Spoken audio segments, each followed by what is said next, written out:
Alors Léa, aujourd'hui on se retrouve dans la cuisine.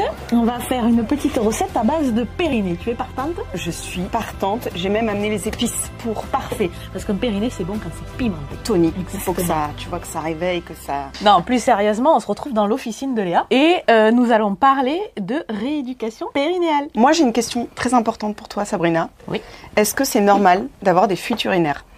Non, ce n'est pas normal. Je vais m'égosiller toute ma vie à le répéter. Ce n'est pas normal, c'est banal. Une femme sur 3 à peu près a des fuites urinaires, donc c'est banal. On croit du coup que c'est normal, mais ça ne l'est pas. Et surtout, sachez qu'une goutte, c'est déjà une fuite. La petite goutte qui échappe et qui mouille la culotte, c'est déjà une fuite. Votre périnée est censé être compétent et retenir vos urines. Et est-ce que tu pourrais nous rappeler justement ce que c'est que le périnée? Oui, j'ai amené Simone avec moi, mon bassin de démonstration. Hop.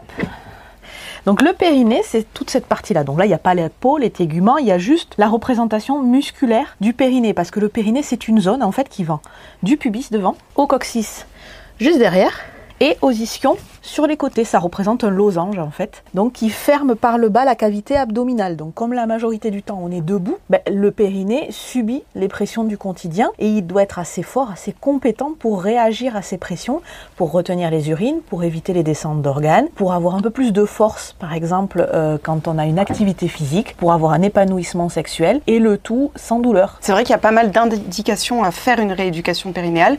C'est pas uniquement le postpartum et c'est là aujourd'hui que le pharmacien a vraiment un rôle à jouer. Exactement, en effet, le pharmacien fait partie de l'équipe pluridisciplinaire qui peut rentrer dans la santé périnéale. Il y a les urologues, les gynécologues, le médecin généraliste, les sages-femmes, le kiné et maintenant le pharmacien. On est à même de détecter justement les patients qui potentiellement auraient besoin d'une rééducation parce qu'en discutant avec les patientes, qu'elles soient à la ménopause, en postpartum, quand elles viennent spontanément au comptoir pour acheter des protections pour les fuites urinaires, c'est le pharmacien qui a vraiment un rôle à jouer pour aiguiller le patient dans son parcours de soins, le réorienter vers le bon professionnel de santé et après lui proposer une solution pour l'accompagner à domicile. Actuellement en pharmacie, on va pouvoir retrouver des solutions non curatives, tout ce qui est protection hygiénique, mais également les sondes que vous utilisez vous en cabinet pour faire la rééducation périnéale. Et l'avantage aujourd'hui, c'est qu'on va pouvoir maintenant proposer EMI, qui est un dispositif médical, et qu'on va pouvoir conseiller en pharmacie, qui va permettre de poursuivre la rééducation au domicile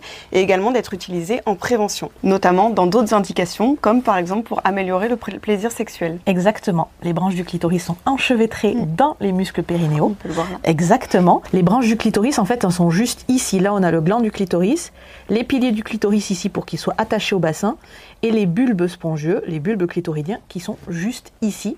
Donc, on comprend aisément qu'un périnée tonique, mobile, compétent, c'est un périnée qui permet d'avoir un épanouissement sexuel intéressant. D'ailleurs, j'en profite pour rebondir sur le fait que dans toutes les pharmacies, vous avez un espace de confidentialité et que vous pouvez demander à aller dans cet espace avec votre pharmacien qui à ce moment-là pourra vous expliquer, vous montrer la sonde, vous montrer comment on se sert de l'application pour l'utiliser correctement chez vous. J'espère que cette vidéo vous aura plu et si vous avez des questions, n'hésitez pas à les poser en commentaire. Merci Léa d'avoir été là pour cette vidéo. Le pharmacien est vraiment un acteur de santé en devenir dans la santé périnéale.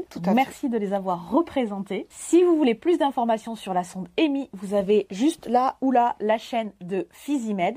Et si vous voulez me voir chanter avec EMI, c'est juste ici.